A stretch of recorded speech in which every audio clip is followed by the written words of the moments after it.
Welcome to Doctor Who Series 7 episode review. Or Doctor Who Series 7 review. Hello everyone, this is Adam from the YouTube channel Adam Phones. I keep doing that! Why? Why do I keep doing this to myself? What I mean by that is I keep doing the intro for the channel I used to be on where I did do these videos. But I'm continuing the series now after probably over a year of a break from that series and after a couple of weeks break from the channel altogether. That break was not intentional, and quite frankly, I have no excuse for why I took that long of a break without not even notifying you guys. So that was probably some of you guys probably I wouldn't really guess so, but some of you guys probably like, oh, where did he go? I hope he's all right. I'm fine. I'm in one piece. I just had a lot of work shifts. Yay. And college. So, yeah, as I said, this is the review of Series 7 of Doctor Who. In my Q&A for 100 subscribers, one of my questions was, do I plan to bring back the series? And here we are, it's back. Yeah, it is back. I did say I'll be back very soon. I did not think it'd be this soon, but it is. Not this soon. When I say this soon, I didn't mean this late. But it is back. So yeah, I'm going to be going through Series 7. This is the last series of Matt Smith's era. And in my personal opinion, even though it had some great episodes and great moments, unfortunately, it is the weakest out of all the seasons, in my opinion. For the simple reason, like, from my own opinion being the fact that I got to the 5th episode of the series before taking that break from this series altogether, because I do not really like Clara. And that's just a personal opinion of mine. And then to add on, when I finally did get around to watching it, some of the episodes weren't as good as what I wanted them to be. Bit of a downfall and quite disappointing considering that I like Matt Smith. He's not my favourite Doctor, but he's a great one. So let's get into this. So these rankings and opinions will be my opinion. So please take this with a grain of salt. Your opinion may be different. Strap yourself in. I hope you got a big appetite, because I've seen a few things. Yep. And let's get right into this video. If you want to know what that reference was, that was a reference to one of the Doctor Who episodes. So, going for the first episode of the series, remember, no specials are included, so don't expect me to talk about the Lion, Witch and the Wardrobe. Wait, the Doctor, the Widow, the Wardrobe, because even though I have seen that episode, I hate it. Yeah. But yeah, I'm not talking about that one. So yeah, Asylum of the Daleks is first. So yeah, this one introduces Oswin, which is I think a version of Clara. I hope to get more answers to this in the Peter Capaldi era, but from what I'm aware of, this is a version of Clara, not the actual Clara, but another version called Captain Oswin, I believe.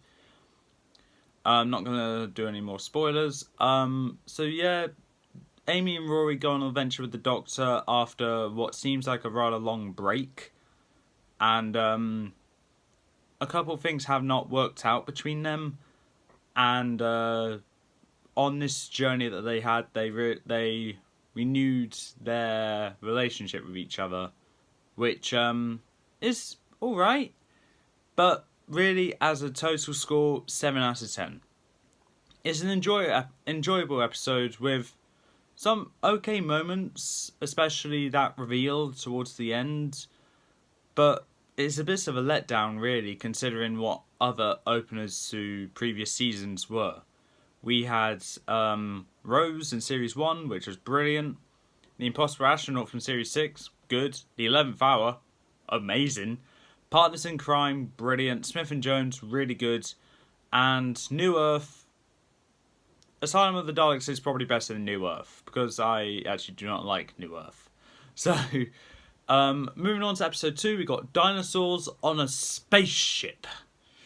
So this one actually introduces a couple other characters. One returning character being Rory's dad, and who's actually the same actor that plays Ronald Weasley's dad in Harry Potter, which I noticed straight away as soon as I saw this episode. So yeah, that's a bit of a fun notification for me. But other than that, there are 2 other characters, but they're not really important. We got David Bradley there as well, which played the main villain called Solomon in this episode. And he's also from Harry Potter, being the caretaker. But we'll see more of him towards the end of Peter Capaldi's era in the Christmas special Twice Upon a Time. But this was his first Doctor Who appearance, and while he didn't really do much, he was alright. He's shown to be a rather formidable villain, to an extent. Towards the end, it does have something that the Doctor does do something which I'm not a personal big fan of, for the simple reason it's completely out of his character. And if you've seen the episode, you probably may know what I mean when I say it's out of his character to do something like he did towards the end of that. But other than that, the total for this episode is 7 out of 10. It had an interesting concept with dinosaurs on a spaceship, but the main problem is the robots. They were annoying. I can't remember who they were voiced by, but I absolutely hated the robots in general. Episode 3 is a town called Mercy. So, yeah, this one takes place in a town called Mercy. This seems like a bit of a cheesy Western episode with being in the desert and giving a bunch of stereotypes with the Western stuff, along with a rather good concept of a creation hunting down its creator. Which is quite interesting. But other than that, nothing really much else to say. It's just there. But it's still an alright episode. So that would be 8 out of 10. It's the best so far, with a Western vibe, and great characters and a good ending. I did like the original sheriff in that episode as well. So yeah, that's a little something. Episode 4 is The Power of Three. Now this one might probably have an alternate title, being The Invasion of the Tiny Cubes. And this one brings back Rory's dad, which is always a delight to see. And with the way of how some people count companions, they have to travel in the TARDIS at least once and be in 2 separate stories. Rory's dad is now a companion. I actually can't remember his name, hence why I'm saying Rory's dad instead of his actual name, because I do not remember. I feel like it's Arthur, but I think that's the name of Ronald Weasley's dad, so it might not be. I'm not sure though. Yeah, The Power of Three, it's a rather slow-paced episode. Has some rather funny moments, especially with oh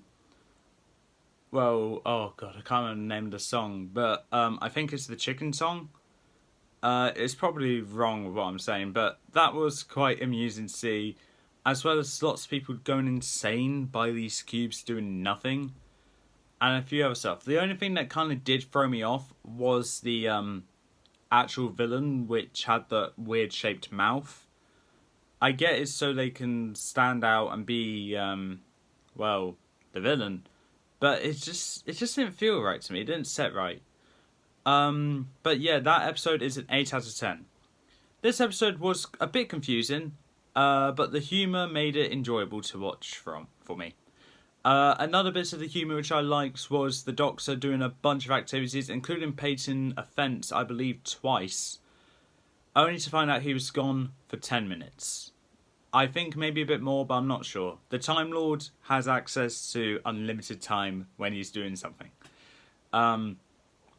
Next, episode 5 is The Angels Take Manhattan. This is the return and the most recent episode focused around the Weeping Angels. And I say focused because this wasn't their last appearance, or most recent one, but it is the last one focused around them, I believe. The most recent appearance of the Angels was in Resolution of the Daleks, and that was one angel. But yeah, the Angels take Manhattan. This was the last episode of Rory and Amy. And unfortunately, that was a bit of a upsetting thing to find out for me, because we got to know them over two and a bit seasons, and it's kind of upsetting to lose them. Because they have gone up to be rather good companions to me, and I like the little third wheel vibe Rory gets despite being in a relationship with Amy, which is kind of funny. But it was very nice to see that Amy did choose Rory in the end to spend the rest of her life with. Kind of reminded me of the end of Series 4, where Rose had to... well, she was forced to, but she had to choose between being with the actual Doctor or being with the Meta-Crisis Doctor. Either way, she was going to be with the Doctor for the rest of her life. But even though it wasn't the one she wanted, I'm sure she's happy that she got at least one. But yeah, The Angels Take Manhattan. It's a great episode. There was one thing which is very stupid, and that's the Statue of Liberty moving.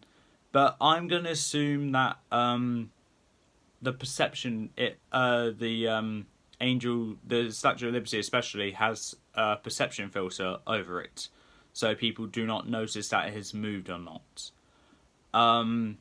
But then again, it's only moved at night, so that's when most people are asleep. But then again, New York is a city that never sleeps, so that kind of counteracts what I just said.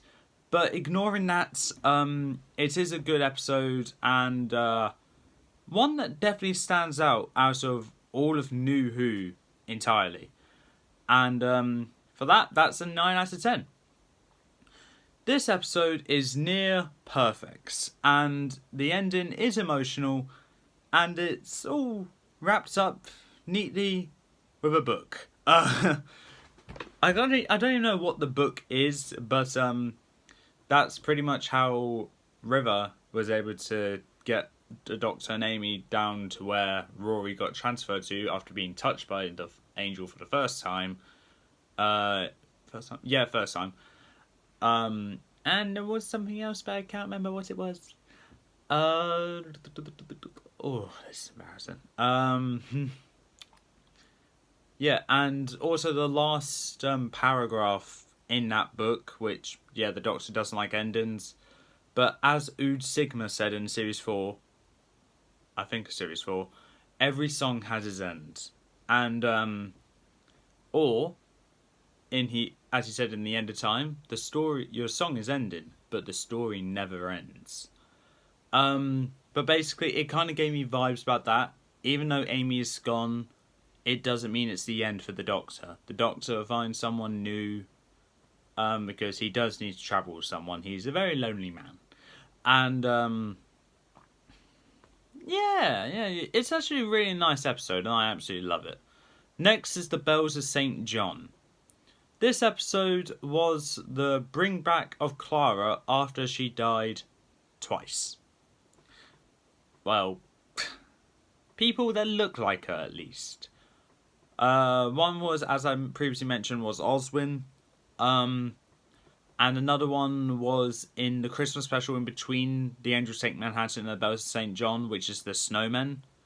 I will be doing a review on the specials, but just so we're clear, I do not like the Snowmen. But The Bells of St. John actually introduces Clara properly this time, and it's an alright episode. It just has people getting lost in the internet, which can be a bit terrifying for younger viewers, considering their lives depend on the technology quite a lot. But other than that, that's pretty much it. Like, it does have a couple things which are not really worth mentioning. But it introduces the Doctor riding a motorbike, so that's something. And I like the fact that the Doctor knew who Clara was, but Clara didn't know who the Doctor was. So that was a bit weird, but also kind of nice to see. Total is an 8 out of 10. It's a great episode that shows the dangers of unknown networks, the internet, and quite enjoyable, really. There was a couple other things I wanted to mention, but I'm trying not to spoil the stories here, but I already failed that considering what I just said about Oswin. Moving on to the next episode, we have the Rings of Akhaten, or Akhaten. Yeah, Akhaten. Yeah. This episode, when I first watched it, I was a bit skeptical on, and it kind of threw me off Doctor Who, because it just kind of felt a bit boring to me. But after rewatching it, it's kind of funny to see that the TARDIS doesn't even like Clara, not translating the alien languages to her, and a bunch of other stuff as well, which is quite amusing, but also really funny. That amusing and funny is the same thing. Other than that, it's an alright story, with a great soundtrack, especially the long song, and I think what is probably the same opinion for most Doctor Who fans, by far one of the best speeches the Doctor's ever given. Not my favourite. My favourite speech from the Doctor is in the Time of the Doctor, but the Rings of Akhaten is really close. So yeah, moving on. Well, the total for that is an 8 out of 10. It had a great story, but the villain wasn't that great. It was a parasite god that looks like a sun. So that was a bit strange. But I loved the soundtrack. I really did. Sorry, I'm just making a few adjustments here. Moving on, we got Cold War. So this one, considering I did take history back in school, when I looked at this, I assumed that it was going to take place around the Cold War time, so late 1900s, around the 80s or 90s, maybe 70s, I'm not sure. But it was around the time Ronald Reagan was president, so that's might help for you guys. But this was actually in a Russian submarine, so more like along the lines of looking on the other side of the fence. And boy, is it a good side. But really, it just brought back the Ice Warriors. Nothing much to say about them. It was a bit of a disappointing comeback. This was my first introduction to them. I was aware of their existence before because of the Waters of Mars, but this was my first introduction to them. And unfortunately, it's not a very good one for me because, well, I can't really explain why, because I picture them being this behemoth of a villain which is virtually indestructible. And yeah, the only way he died was by his own devices, but he just felt a bit tame compared to what I've been told about tales of the Ice Warriors from my father. I don't know why I emphasise so much on that, but my dad did tell me a lot about the Ice Warriors back in the classic Who era, and he said they were lots better than they were then. And I take his word for it, because they were disappointing. The total for Cold War is 7 out of 10, because with the exception of that, it is actually an alright episode with a good story and great characters. So yeah, it brings back an iconic villain, but I didn't feel very intrigued with the characters. Oh.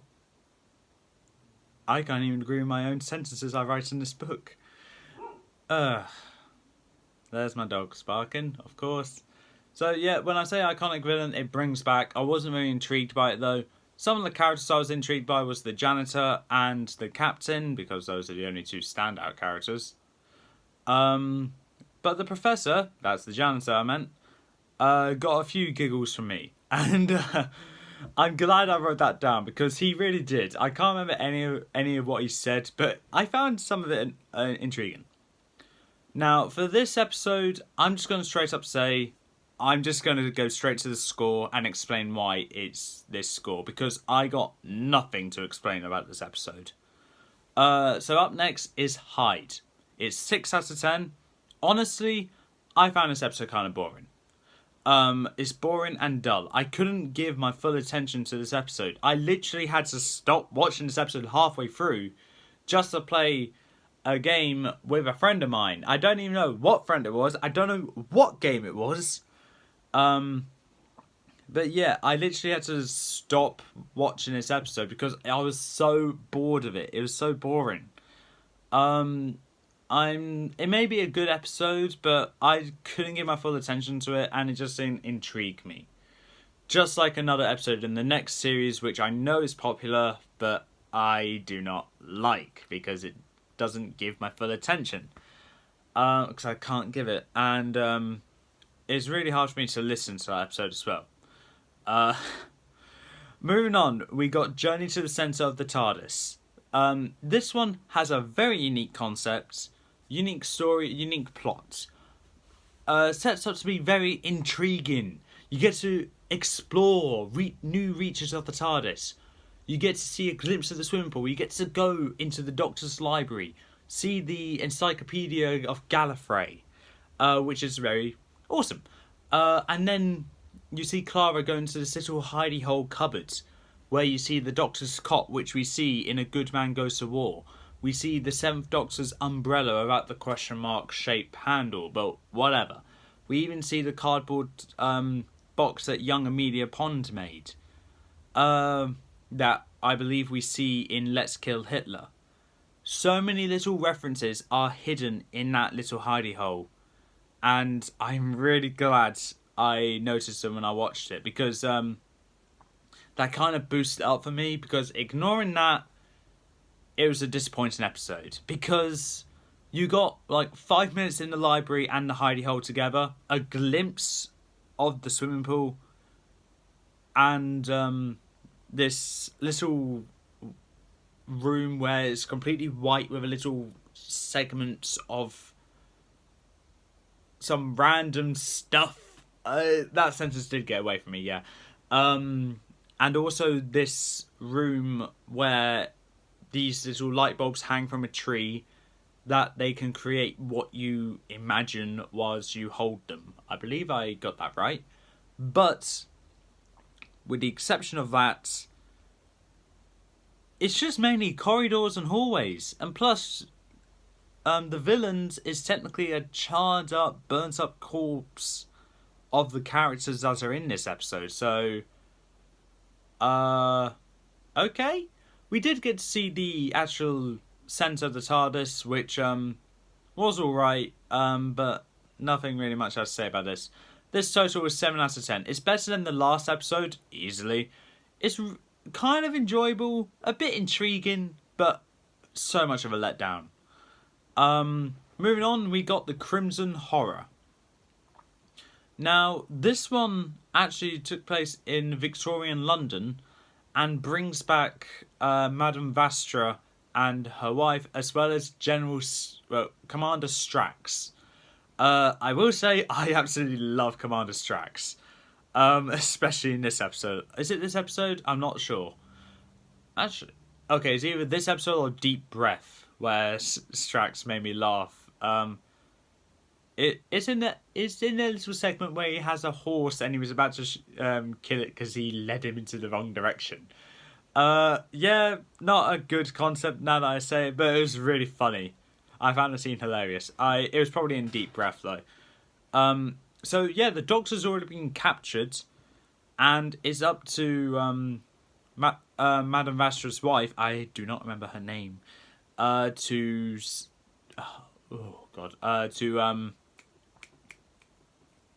save the Doctor, as well as a little help from.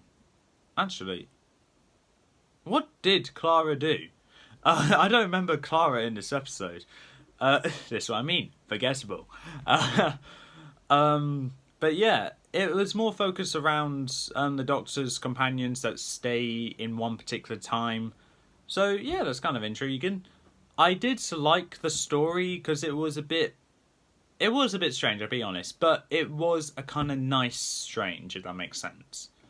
It does make you feel sympathy for a certain character who's blind and was looking after the Doctor. Obviously, she called it the monster because, well, she couldn't really see it, and he made a bunch of groaning noises because his jaw was locked in place. But the exception of that, nothing really much else to say. It's an alright episode, it's just there. There's nothing really much that really stands out to me apart from the Doctor being beat red.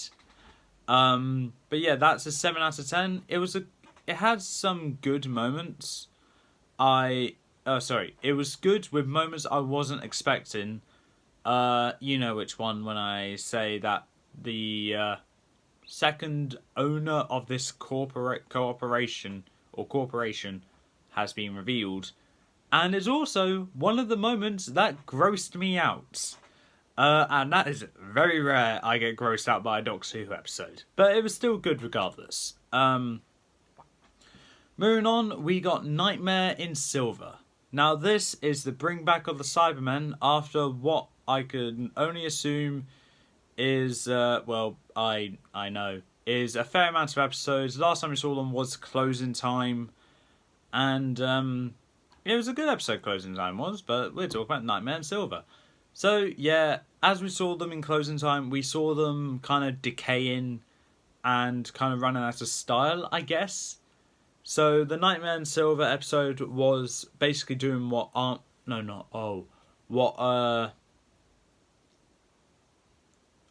remember the name of the episode. Rise of the Cybermen? Yeah. Nightmare in Silver was doing what Rise of the Cybermen did and bring a new design to the Cybermen. And I'll be honest, I hate the new design. I really do. I really hate the new design. Nothing you could say can make me change my opinion on the new design of the Cybermen. I personally think their new ability of being able to slow time is stupid. I will give credit to it. I like the fact it does kind of look similar to the classic incarnations of the Cybermen. But other than that, it's literally a more streamlined version of previous Cybermen. And the fact that Cybermen are literally there to be like metal men, like robots, they're not really supposed to have a more round design. They're supposed to have a more, excuse the little joke here, cutting edge design. Hence why I liked them a lot in, I liked the David Tennant Cybermen. That's what I'm going to call them. But yeah, with the exception of that, it's an alright episode. Took place in an amusement park. Had a couple of actors which I recognise and like. So we've got Warwick Davies there, and I can't remember his name, but he's in the Nativity. So I really can't remember his name, but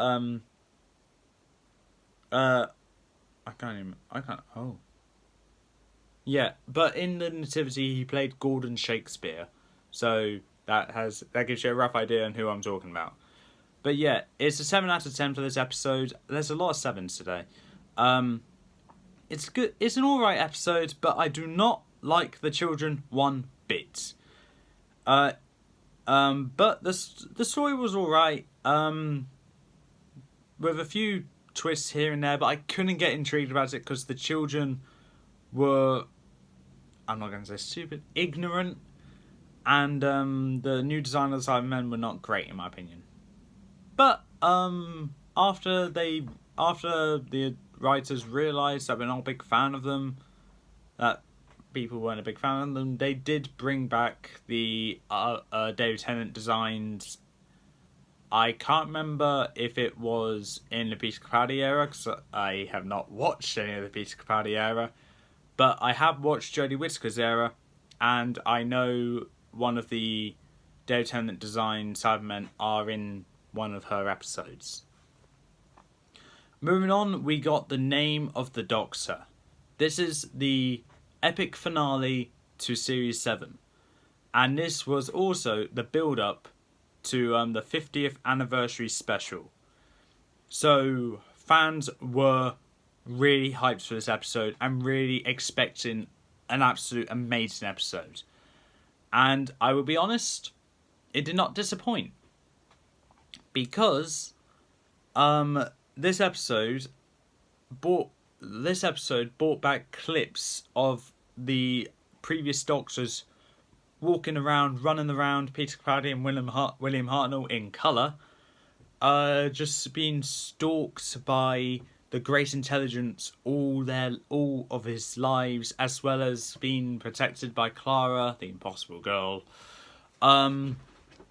Yeah, and it really just goes to show that the Great Intelligence is probably one of the most psychopathic out of all of the Doctor's villains. I'm not saying the Doctor's arch nemesis, because I already have my opinion on who I think the Doctor's arch nemesis is. And no, it's not the Daleks, and no, it's not the Master. It's not the Cybermen either, so don't get your hopes up. For me, the Doctor's greatest enemy is himself. His mind is too strong. Yeah, for the Great Intelligence, he's willing to go to the extent of killing himself just to kill the Doctor. Yeah, it doesn't work. Yeah, this may be the last time we'll see the Great Intelligence. But god damn it, it was a great episode. And I'm not a big fan of the Great Intelligence, but I do need to give credit where it's due. It was quite good. The build up to the 50th anniversary special was really good as well. Also, introducing John Hurt as the Doctor was a very pausable moment in the entire series. Just introducing this new Doctor that no one has known about. It was really great to see. So with that, The Name of the Doctor is an 8 out of 10.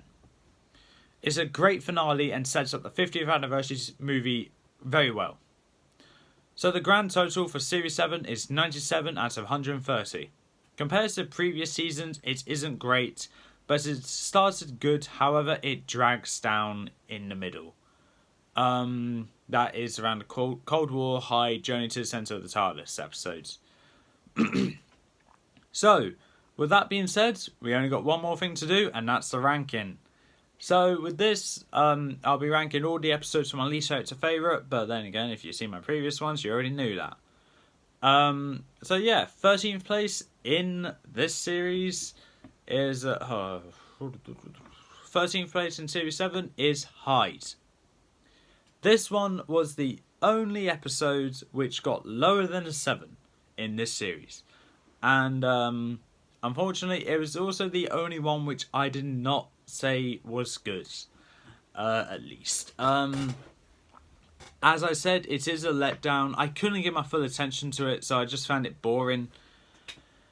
And that's pretty much all I need to say. All I know is it's just in a Victorian-style house which is haunted by a ghost. That's all I can say. 12th place, we have Cold War. I do like this episode, kinda. But with the bring back of a very popular villain being such a letdown, it's gonna go low. Really low, unfortunately. So, sorry to the Ice Warriors. I'm sure you're a great villain, but your first impression on me was crap. 11th place is Journey to the Centre of the TARDIS. Now, as I said when discussing this episode is a letdown. It had some good Easter eggs, but ignoring that, that's it. Moving on. It's just let down. 10th place, we have, now I need to find it, Nightmare in Silver. Now, even though it did have actors which I recognised for once, unfortunately, it's just not a really good episode in my opinion, because, as I said, I hate the children in this episode, and the redesign of the Cybermen were not great, and the ability to slow time is just stupid. So 9th place we have the Crimson Horror. This one I did like as an episode, but unfortunately, it compared to others, it just couldn't stand up to the others. Like I don't know, Town Called Mercy. Town Called Mercy is a great episode. Crimson Horror, it's just all right. Had some weird moments. Had some moments which made me feel sympathetic to some characters. But other than that, it's just that. 8th place is Asylum of the Daleks. Now, as you may have noticed, I've almost gone most of the way through this list without mentioning an episode with Rory and Amy. So, as you can tell, I have a bit of a bias towards those companions over Clara.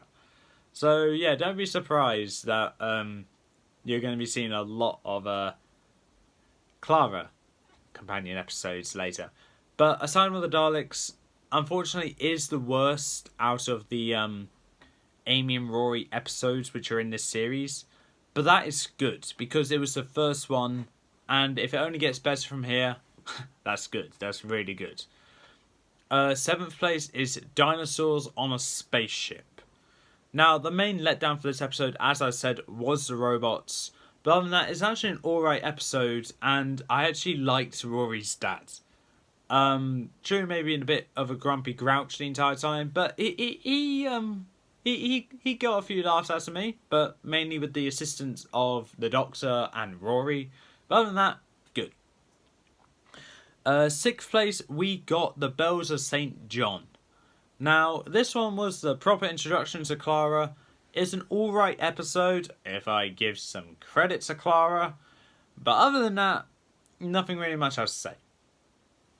Moving on. 5th place is The Name of the Doctor. It's a great finale, it really is. But unfortunately, it's a great finale, it really is. It has a very memorable moment, and as well as a psychopathic villain. There's not really much else to say. I can't really remember what the build-up to this episode was, actually, like how the Doctor got to where he got to, just to see the Great Intelligence at the Doctor's grave in Trenzalore. But ignoring that, it's an alright episode. 4th place is The Rings of Akatan. Now, if you're keeping track, this episode is the best, in my opinion, of Clara's run with Matt Smith. So, yeah, that's good. But it's mainly there for the story being mediocre but good. Alright. The villain may not be great, but is a god's parasite kind of thing. But it's just there for the Doctor's speech and the soundtrack. This, even though I'm not the biggest fan of this episode, I'll be honest when I say The Rings of Akatan deserves to be a very popular episode. And simple reason, soundtrack and the speech. It was very obvious that the writers and producers took so much care in this episode over others, especially Hyde. But with the exception of that, the rings, I'm just going to call it the rings. I'm not really sure where the rings come into, but it made such a great episode with a very memorable song and speech. I need to stop saying that. But also it had a good side character being I can't remember if she's a queen or a princess. That character, if you've seen the episode, you know who I mean. But yeah, moving on. 3rd place, we got A Town Called Mercy. Now, this one is there because I loved the Western vibe. It's a very underrated episode in my opinion. It deserves more respect. It's a great episode.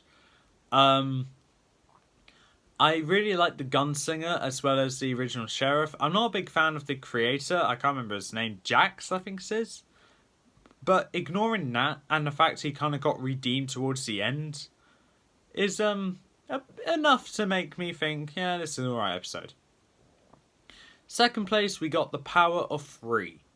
Now, you're probably expecting this to be second compared to what the other one is, considering that number 1 was the only one that got a 9 out of 10. Yeah. So, Power 3, 8 out of 10, which it was second place because simply it cannot stand up to The Angels Take Manhattan.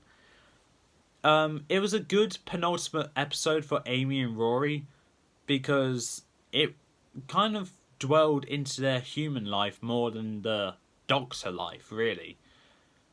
And to add on that, even though the monsters were weird, the invasion of the tiny cubes, it was very intriguing to see how people just adapted to them and got them in their life in 1 hour? Not even that. And then for them to actually do something after a year is really like the slowest invasion ever. It really tested the Doctor's patience, which led to a rather comedic scene. And then you go into the Black Archive, I think it is, or in the Tower of London, I think it is as well. I don't know which one it is. Where we just see people experimenting on the cubes, seeing what the cubes does. One of them playing the chicken song, and the Doctor just going like. And also with the Doctor briefly losing control of one heart and just saying like, "Oh, how do you people live with one heart? It is pitiful." I was like, this is why I like Matt Smith, but God, you're in a bad season. But of course, number 1 is The Angels Take Manhattan. This one, normally when it comes to me ranking an episode being close to the top, I rank it depending on how much I find it funny, or in a case for A Good Man Goes to War, I would normally compare it to what the stakes are in this.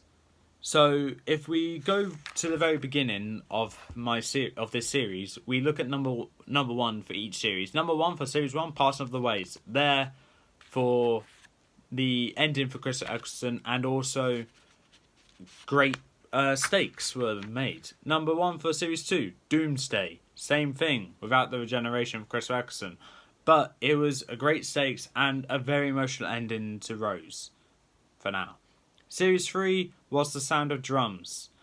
It was basically the Doctor, Jack and Martha on the run, which was very unique to see because it's something different. And it's just something which made me kind of like it because A, Jack, and B, it's where Martha's family gets kidnapped and tortured, and leading them to get tortured for a whole year. Series 4, Journey's End, very obvious reason why. Series 5 was Vincent and the Doctor. Now, I'm glad my Series 5 favourite was Vincent and the Doctor, because it's my favourite as the same reason as The Angels Take Manhattan. It is emotional. And they both have great scenes in them which really boost them high for me, which is considered emotional. For Vincent and the Doctor is where the Doctor and Amy take Vincent to the art gallery to see how popular he became in the future despite his traumatic life. And then in The Angels Take Manhattan, it's number 1 for the simple reason of the goodbye to Amy and Rory, but also I can't remember what it's called. The author's note, I think it's called. The last page of that book being words from Amy just saying her farewells to the Doctor, which is very fitting. And despite the fact that Amy knew she'll never be able to see the Doctor again, she chose to live with Rory for the rest of her life instead of living with the Doctor for the rest of her life, which is very nice to see. And if you think about it, Rory technically won that battle for the girl kind of thing against the Doctor. So, congratulations on my man Rory. But with that being said, that is the end of the Series 7 ranking, and that's all for this time. If you like what you saw, leave a like, leave a comment, don't forget to subscribe. I hope my 2-week holiday can be 2-week holiday can be forgiven for a 45-minute long video. But if not, I deeply apologise. But I'll see you next time.